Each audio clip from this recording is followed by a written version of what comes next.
तो क्या माँ बाप के लिए बच्चों की कोई जिम्मेदारी आयद नहीं होती? क्या माँ बाप का यह काम नहीं बनता कि बच्चों को अपना दोस्त बनाए? क्या तुम्हारे पास वक्त है आज अपने इन बेटियों से, अपने इन बेटों से बात करने के लिए? आपके पास वक्त ही नहीं है। आपके पास बाद में रोने का वक्त है, आपके पास बाद में लकीर पीटने का वक्त है।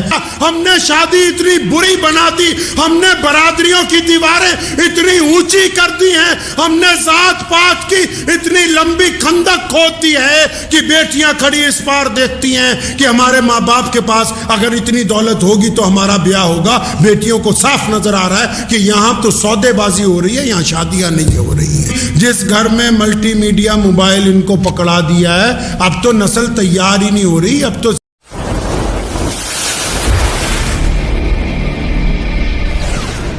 कि एक मजहब की बेटियां दूसरे मजहब के लड़कों के साथ निकाह करती हैं, शादी करती हैं। ये सारे मामले को अलग अलग मज़ाहिब के लोग अपने अपने तरीके से उठा रहे हैं। कोई सियासी तौर पर इसको उठा रहा है, कोई मजहबी तौर पर इसकी गुफ्तगू कर रहा है, कोई समाजी तौर पर इसकी गुफ्तगू कर रहा है। इस मसले को उठाने वालों की नीयतें भी अलग अलग हैं। कोई कुछ हासिल करना चाहता है, कोई कुछ हासिल करना चाहता है।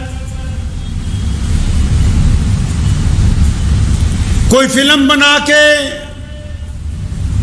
समाज को कोई पैगाम देना चाहता है, तो कुछ लोग उसके मुकाबले में सोशल मीडिया के ऊपर उसके खिलाफ अपना रद्द अमल बता के अपनी कौम को कुछ और समझाना चाहते हैं।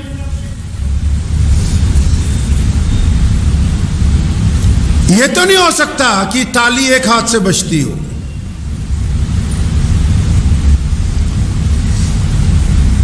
मामला है क्या?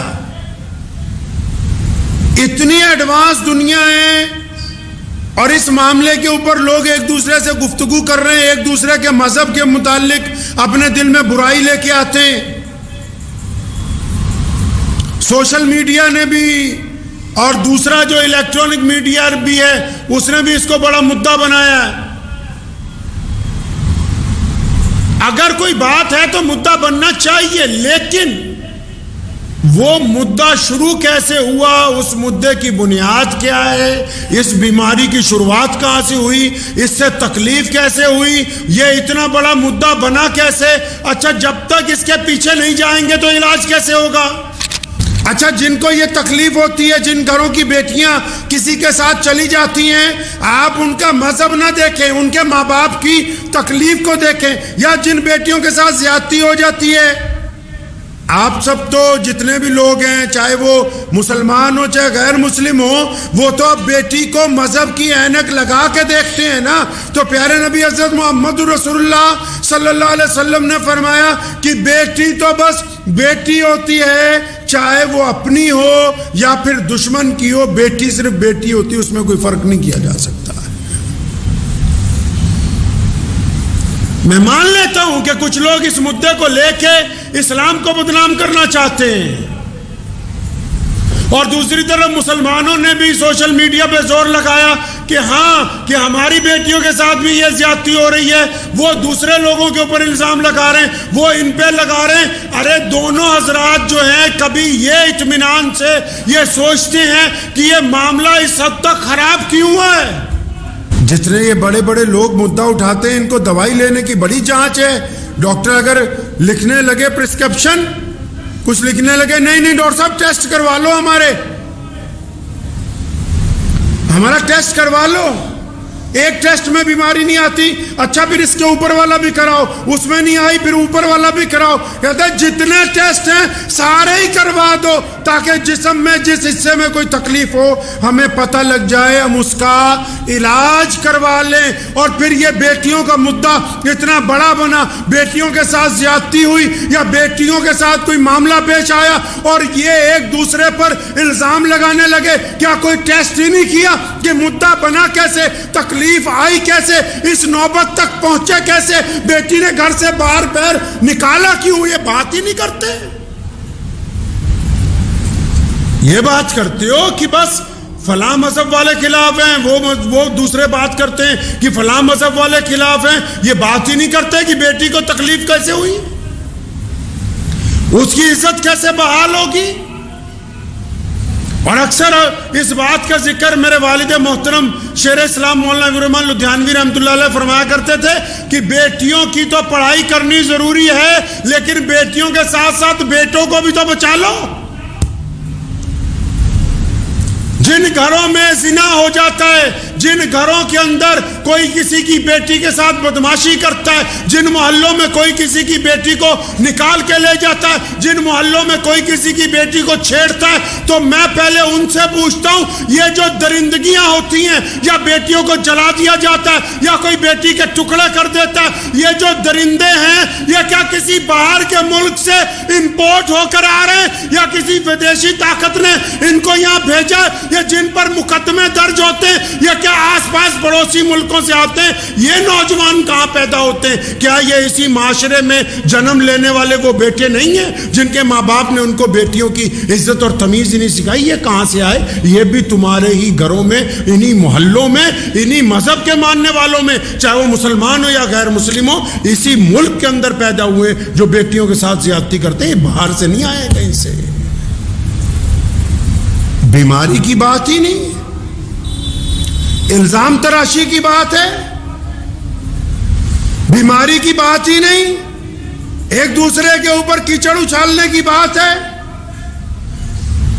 कभी उनसे भी पूछो जो इस तकलीफ में मुब्तला हो गए कि बात क्या हो गई, बताते क्यों नहीं, कहते क्यों नहीं? चाहे जिस मर्जी मजहब और कौम के मानने वाले, बताते क्यों नहीं कि हमने निकाह को, हमने शादी को इतना महंगा कर दिया, हमने शादी इतनी बुरी बना दी, हमने बरादरियों की दीवारें इतनी ऊंची कर दी हैं, हमने जात पात की इतनी लंबी खंदक खोद दी है कि बेटियां खड़ी इस पार देखती हैं कि हमारे माँ बाप के पास अगर इतनी दौलत होगी तो हमारा ब्याह होगा। बेटियों को साफ नजर आ रहा है कि यहां तो सौदेबाजी हो रही है, यहां शादियां नहीं हो रही है। सारा इल्जाम लगाना चाहते हो बच्चों पे, अपने गिरेबान में कभी झांकेंगे ही नहीं।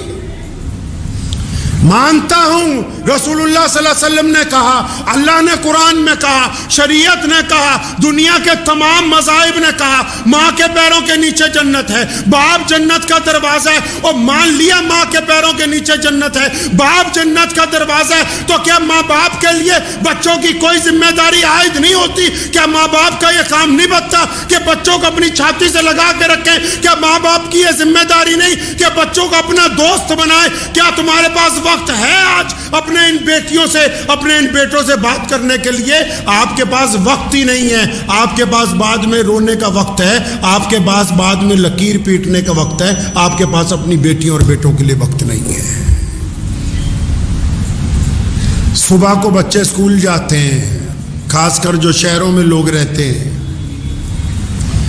मॉडर्न मां सोचती है बढ़िया है, जल्दी स्कूल भेजो, टाइम पे भेजो, छुट्टी नहीं होनी चाहिए, 8 घंटे टेंशन फ्री रहूं। स्कूल से आ गए, फटाफट खिलाओ पिलाओ, तैयार हो जाओ ट्यूशन के लिए। ट्यूशन से आ गए, बस फटाफट कोई सामान वामान खरीदना तो खरीद लो, रात को टाइम पे सोना है। इतवार के दिन बाहर घूमना और रात को जो 3-4 घंटे बच गए। आज से 20 साल पहले एक बीमारी आ गई थी जिसको टेलीविजन कहते थे, वो घर में लगा होता था।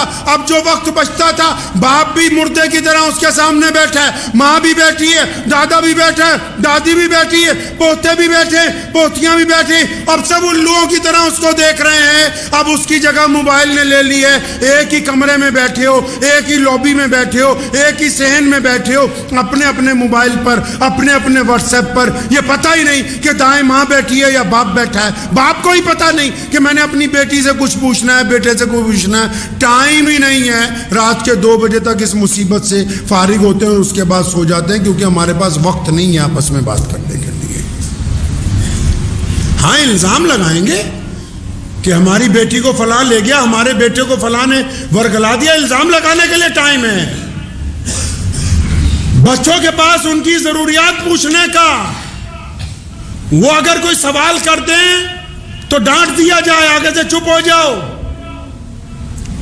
ये जो मामला इस हद तक खराब हुआ, ये अब चाहे कोई हम में मुसलमानों में से हो या गैर मुस्लिमों में से हो जिनकी बेटियों के साथ ज्यादती हुई, ये इस हद तक तब पहुंचा है कि हमने सोचा कि स्कूल में नस्ल तैयार होगी। स्कूल में नस्ल नहीं तैयार होती, स्कूल में हिसाब किताब सिखाया जाता है, स्कूल में पैसे कमाने का फन सिखाया जाता है। नस्ल तो माँ की गोद के अंदर तैयार होती है। नस्ल तो दादा दादी की गुफ्तगू में तैयार होती है।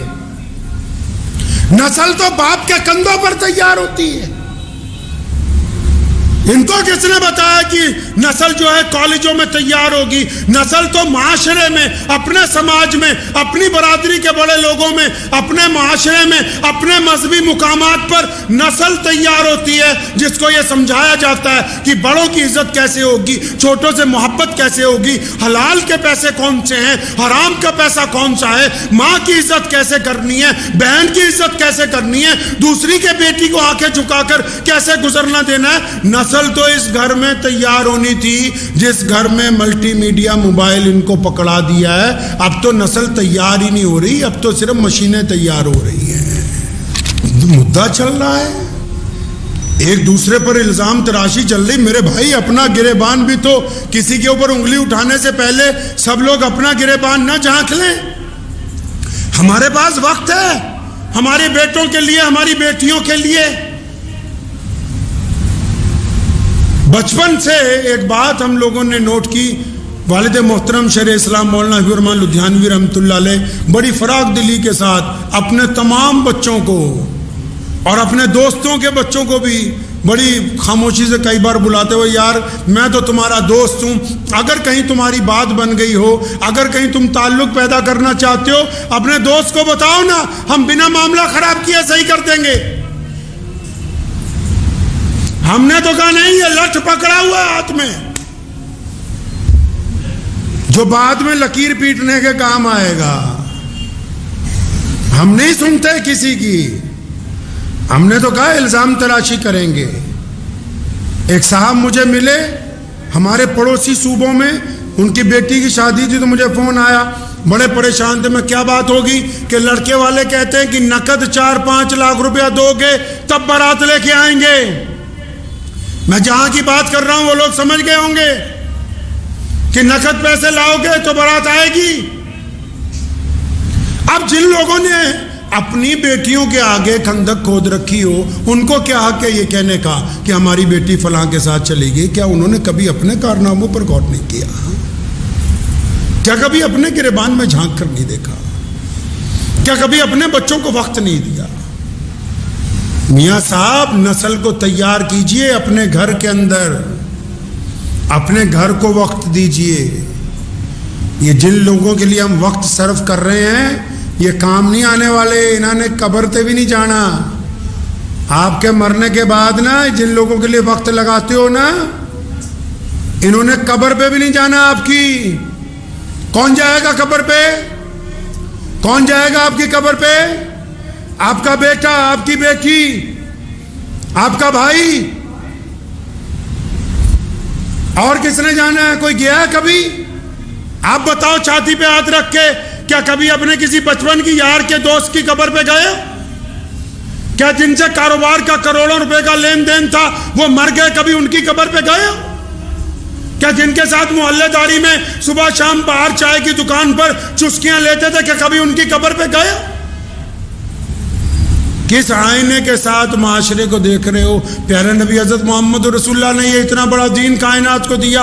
आज इस्लाम दुनिया का सबसे बड़ा मजहब है। क्यों? इसलिए नहीं कि हमने दुनिया पर राज किया, इसलिए क्योंकि हमने, इस्लाम ने सामाजिक व्यवस्था को, बच्चों को ये सिखाया कि माँ बाप के साथ एहतराम से रहना है, माँ बाप को सिखाया कि बच्चों को अपनी छाती से लगा के रखना है, भाइयों को सिखाया कि भाइयों का वफादार रहना है, पड़ोसी को सिखाया कि भाई से, पड़ोसी को सिखाया कि पड़ोसी से भाई बनकर रहना है। इस्लाम ने सामाजिक व्यवस्था को मजबूत किया, इसलिए इस्लाम पूरी दुनिया के अंदर मकबूल हुआ है। तो इसलिए किसी और पर तनकीद करने से पेशतर एक दफ़ा अपना गिरेबान भी, सिर्फ मुसलमानों को नहीं कह रहा हूँ, सभी को कह रहा हूँ। हम इस मुल्क में रहते हैं, चाहे अलग अलग मजहबों के मानने वाले हों, अलग अलग समाज और बरादरियों के लोग हों, लेकिन जब कोरोना आया तो घरों में तो सबको ही बंद होना पड़ा। जब वबा फैल गई तो दरवाजे तो सबके ही बंद हो गए। सैलाब आता है तो पानी तो हर एक घर में जाता है, कैद पड़ता है तो मुसीबत तो सब पे ही आती। तो अगर ये बीमारी है, इसको बीमारी को तस्लीम कर लें कि हाँ ये तकलीफ है, तो फिर बेटियों के साथ साथ पहले अब बेटों को भी बचा लिया जाए। बेटियों को पढ़ाने के साथ साथ बेटों को भी अकल सिखा दी जाए। इनको भी कहें कि कुरान पाक ने जहां ये कहा कि औरत पर्दा कर ले, उससे पहले ये कहा कि मर्द अपनी आंखें नीची कर ले।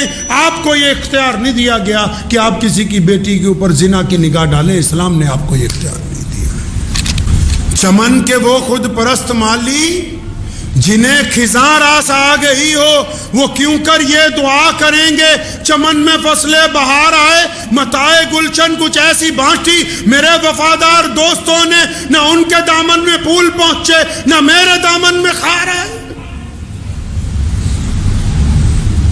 कितने महीनों से ये मामला चल रहा है, लेकिन किसी भी मजहब के रहनुमा में, चाहे हम हो या सामने दूसरे मजहब वाले हों, उन्होंने अपने लोगों को नहीं समझाया कि एक दफ़ा हम भी अपने गिरेबान में झांकें, हम अपनी बेटे और बेटियों की तरबियत की तरफ तवज्जो दें, हम बीमारी की तरफ तवज्जो दें। हाँ, एक दूसरे पर इल्ज़ाम लगाने में इस बात की हमें सहूलत मिल जाती है कि हमारी कौम वाले कहते हैं कि वाह जी ये तो हमारा बढ़िया लीडर है, इसने दूसरी कौम वालों के खिलाफ बहुत अच्छा बोला है। तो बीमारी तो वहीं की वहीं। पहले बीमारी क्यों नहीं थी? पहले ये बीमारी क्यों नहीं थी? अगर किसी को भूख लगी है, खाना दोगे कि नहीं दोगे?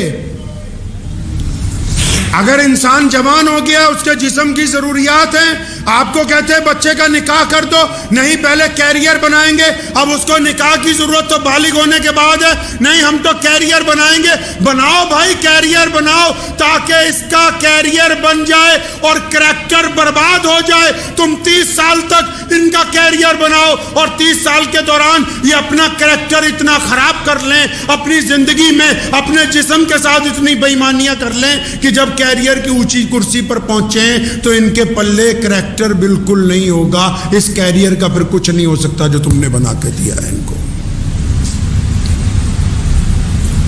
कहा नहीं, समाज की व्यवस्था नहीं कहती कि बच्चे बालिग हो जाएं तो वक्त पे शादी कर दो। अब जो लोग वक्त पे शादियां करना चाहते हैं या जो लोग गरीब हैं, मैं मजहब की ऐनक लगा के ये तकरीर नहीं कर रहा हूं, जो लोग गरीब हैं अपनी बेटी की शादी करना चाहते हैं, लड़के वालों की जो बिचौले हैं उन्होंने इतनी लंबी लिस्ट सामने खड़ी कर रखी है। अब लड़की वाला गरीब सोचता है कि मैं अपनी बेटी की शादी करूंगा तो फिर करूंगा कैसे? शर्म से हया नहीं है लोगों को।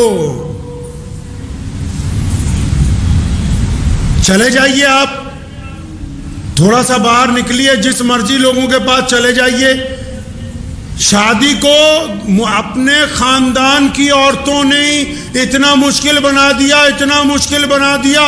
इतनी रस्में, इतनी रस्में, इतनी रस्में, ये ले आओ, वो ले आओ, ये ले आओ, वो ले आओ, ये लुटा दो, वो लुटा दो।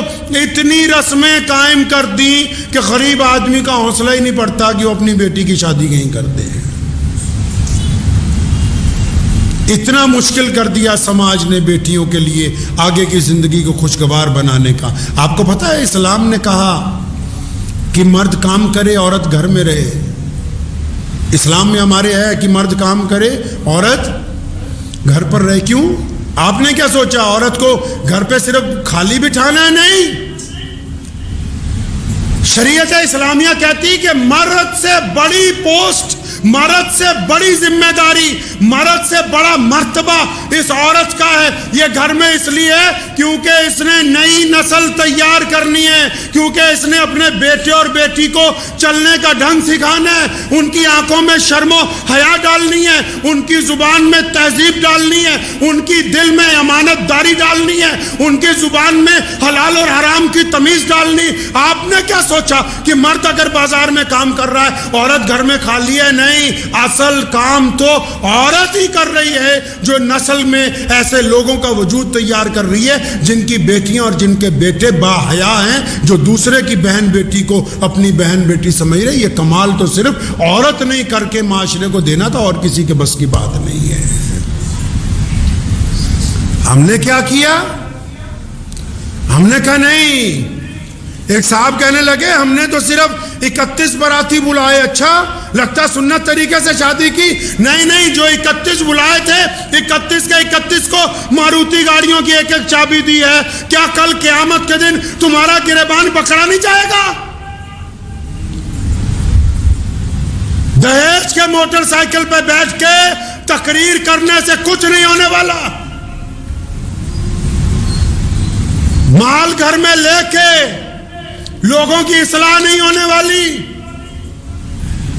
बिचौलियों को बार बार कह के कि 4 चक्के की गाड़ी हो, 2 चक्के की गाड़ी हो। ये जो बरादरी की दीवारें खड़ी की है ना बेटियों के आगे, बेटों के आगे, ये जो खंदक खोदी है लोगों ने इस मुल्क में, निकाह को, शादी को मुश्किल कर दिया। अब जब निकाह मुश्किल हो जाएगा, शादी मुश्किल हो जाएगी, तो जिना आम हो जाएगा, अय्याशी आम हो जाएगी, बदमाशी आम हो जाएगी। क्यों? जब जायज तरीके तक पहुंच ही नहीं। आपने सुना होगा इस्लामी कानून, वो कहते हैं अगर कोई चोरी कर दे उसका हाथ काट दो। सुनी है बात कभी कि अगर मुसलमानों के मुल्क में इस्लामी शरीयत का जहां निफाज है, अगर कोई चोरी करे तो उसका हाथ काट दो? लेकिन पूरी बात नहीं सुनी। अगर चोरी करने वाले के गवाह ये कहें कि इसने रोटी के लिए चोरी की है, ये भूखा है, इसके घर में भूख है, इसके पास काम नहीं है, इसके तन पर कपड़े पूरे नहीं है, इसने चोरी इसलिए की कि दुकानदार बढ़िया सामान सजा के बैठे, इसके पास खाने के लिए पैसे नहीं, तो फिर वो काजी इस बात का इख्तियार रखता है कि उस इलाके के जिम्मेदार को, उस इलाके के सरकारी ओहदेदार को, उस इलाके के बड़े को, उस इलाके के चौधरी को, उस इलाके के सदर को बुलाए और उसका हाथ काट दे कि तूने ये क्यों नहीं देखा कि तेरे इलाके में कोई भूखा है और उसको भूख की वजह से चोरी करनी पड़ी। सिर्फ चोर का नहीं हाथ काटा जाता, जिम्मेदार का भी हाथ साथ में काटा जाता है। चोर का हाथ नहीं काटा जाता इस्लाम में। जो रोटी के लिए चोरी करें, लिखा है इमारत शरिया ने अपने फजाइल में, अपने मुकद्दमों में कि अगर कोई बंदा खाने के लिए चोरी कर दे उसका हाथ नहीं काट सकते। उसका काटो जिसको तुमने सदर बनाया, जिसको तुमने प्रधान बनाया, जिसको तुमने वजारत दी है, जिसको तुमने वोटें डाली, इसको बुला के लाओ, इसको पूछो कि ये क्यों हमारे इलाके में इतने लोग झुग्गियों में रह रहे हैं, क्यों इतने लोग गरीब हैं, इसको पूछो कि उनको रोजगार क्यों नहीं मिला। उसका हाथ काटना चाहिए जिसकी वजह से लोग जो है चोरी करने के ऊपर मजबूर हुए हैं।